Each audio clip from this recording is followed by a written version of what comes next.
What's up, YouTube? Mike here from Techno GI, and it's been about a week since I made a video. Just been pretty busy with work, and obviously the hot topic we know is Apple held their Keynote event on September 9th, so I've been wanting to do a video kind of on that, my thoughts. So this will be kind of a Sunday vlog slash, Keynote event from Apple. So whether you watched it or not, I'm sure you've seen the highlights all around the news, but I went and watched it after the fact on the Apple website.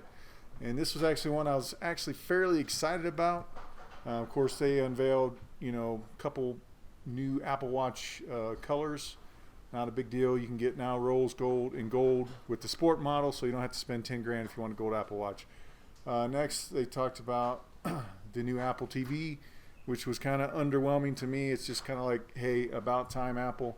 Pretty much every feature with the new Apple TV, Amazon Fire TV has had for over a year now. I've had an Amazon Fire TV for over a year. It's got the voice search and you can game, yada, yada, yada. So, it's good, but it's Apple playing catch up. So I don't really see any need to necessarily upgrade unless you've got like a first gen Apple TV, but or if you want to do gaming sorts like that. But if you have, like myself, I do have an Apple TV, the older model, and I've got an Amazon Fire TV, so really I'll probably never upgrade to the new Apple TV just because the one that I have works just fine. As far as for mobile gaming, I can use the Fire TV, and if I really want to do the voice search, again, I can use the Fire TV. Not a big deal. And also, what I was most excited to see, something I've been waiting for years, and I've talked about it in all my early videos, and that is the iPad Pro. And I've got to say, unfortunately, I was pretty disappointed.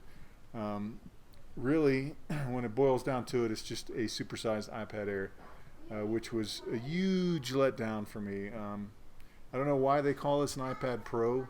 Really, it should be called like a iPad Plus, because essentially that's what it is. I don't know why they call it a Pro. It doesn't really have any Pro features. You still can't use a mouse with it. You still can't hook a USB or a hard drive to it.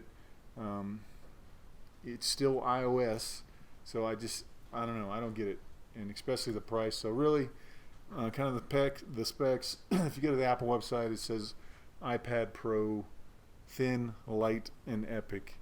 And of course, it's a 12.9-inch screens, 12.9-inch display, which is what all the rumors pointed to. It's basically got the new chip in it, which is let's see, double the performance of the iPad Air 2.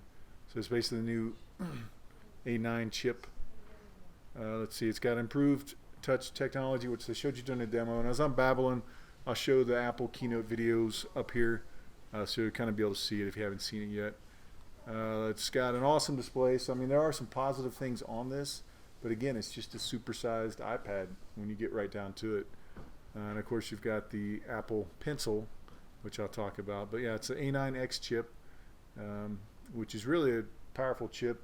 I'm sure it's going to have awesome specs, but it's like wasted because they're not letting you really do desktop tasks. So can this replace your laptop? Absolutely not. So you still got to have two devices. So Apple is more than happy to sell you a MacBook to go along with this. So I don't think Apple will ever do a two-in-one device, and this really kind of showcases it. So a lot of people have been comparing this to the Surface Pro 3 or upcoming Surface Pro 4, and really there's no comparison because that device will just destroy this because it is truly a PC and a tablet at the same time.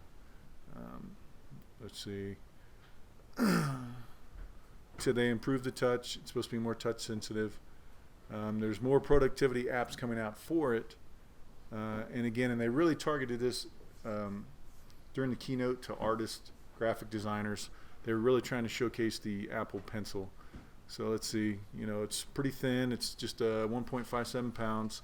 It'll come in 3 colors: your silver, gold, and space gray, it looks like. And again, the audio is pretty good. Like I said, it's got 4 speakers all the way around, which is actually kind of cool. And of course, this is something I think is really stupid. They did release a smart cover keyboard for it, which you can get for $169. And this looks exactly like the Galaxy Note Pro 12.2 keyboard. So I think it looks kind of cheap, awkward looking. I wish they would have went more towards something like what the Surface is using. But I think it looks like crap. So I would use a aftermarket keyboard. But again, no mouse support. So really, if you're looking for a pro tablet, I would go with the Galaxy Note Pro 12.2 because that does way more than this iPad Pro will do. Like I said, you can use a mouse, you can plug in hard drives with it with a USB dongle. So, you know, that's like 2 years old now, and that really blows this away when it comes to features. And of course, the Apple Pencil, which you can get for $99. So price-wise, this thing is just in the clouds. I don't know what Apple's thinking. But again, it's got an Apple logo on it, so people will buy it. Like I said, I could take a rock, put an Apple logo on it, and people are going to buy it. I mean, it's just the magic of Apple. I don't get it, but that's the way it is. And of course, this has got Touch ID, just like the Air 2. They did upgrade the cameras. Let's see, you've got 720p HD slow-mo video will do. It's got an iSight and FaceTime HD cameras. So the front-facing HD camera, of course, for FaceTime and all that, and then you got a rear, which I believe is 8 megapixel. I'm not seeing the spec on that, but anyway, you can get this in Wi-Fi and LTE.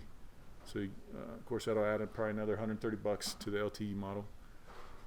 Let's see, yeah, and it starts at $799. That's just for the base model. So again, add $100 for the pencil, $169 for the I don't know what you want to call the cover for their smart keyboard cover, and of course it goes up from there. So let's see, yeah, you can get it in 32 gigabytes for $799, or for $949, 128 gigabytes. And if you get a cellular 128 gigabytes, that's $1,079, not counting again the accessories. So really, I don't know what Apple's smoking, but again, people will buy this. But this was the product that I was most excited about. And honestly, I was extremely disappointed. I think Apple screwed it up, to be honest with you. But again, people's going to buy it, and they're going to say, oh, this is the greatest thing, most innovative. But I really wish they kind of would have copied the Surface a little more, where it would be a two-in-one device where I could run a version of a desktop OS at least. I mean, even the old Surface RT does more than this. With that, you could at least plug hard drives, mice, and have a full office suite. So this, I don't know who's going to buy it. This is one iPad that I would definitely skip. I've owned every single generation of the iPad, to include the minis, and this is one that I just have no desire to buy. So I'll be watching other reviewers who get this in, and curious what they have to say about it. So who knows? But I was highly disappointed. And the odd thing about this event, the final thing they unveiled, was new iPhones. And this was actually what kind of surprised me. It's the iPhone 6C and the iPhone 6, or not 6C, I'm sorry, iPhone 6S and the iPhone 6S Plus, which is an extremely long name. But anyways, it kind of featured, and they showed off kind of the Force Touch technology, which I think they're calling 3D Touch, but it's basically Force Touch. And also they upgraded the cameras, so now you can do 4K video with it. Again, so my last video I did all the rumors about this, and they all came true. So really, with the camera upgrades, and they did big demos of the 3D or Force Touch technology, which I actually thought was cool. Actually makes me want to get one of these. So the thing I was most excited about ended up being a letdown, but what I didn't really care about was the S model phones. Actually is what I want. So I may try and get my hands on the 6S Plus and get it as my daily driver. However, I'm getting ready to deploy soon to Afghanistan, so I'm guessing they're probably not going to work over there. So I should probably wait for the iPhone 7. But anyways, that's what kind of captured my curiosity the most. But anyways, I'm curious what you guys think. If you guys actually watched the event, what you guys think. I really want to know what you guys think about the iPad Pro. If you think it's good, bad, or if if you're kind of along the lines of what I'm thinking, that it's just a waste essentially. But anyways, I'm curious what you think about that, so leave those comments down below. I do read those, and if you have any questions, comments, again, always like to read those. So, and if you like this video, give it a thumbs up. If you didn't, give it a thumbs down. So as always, Please subscribe if you haven't done so. Later.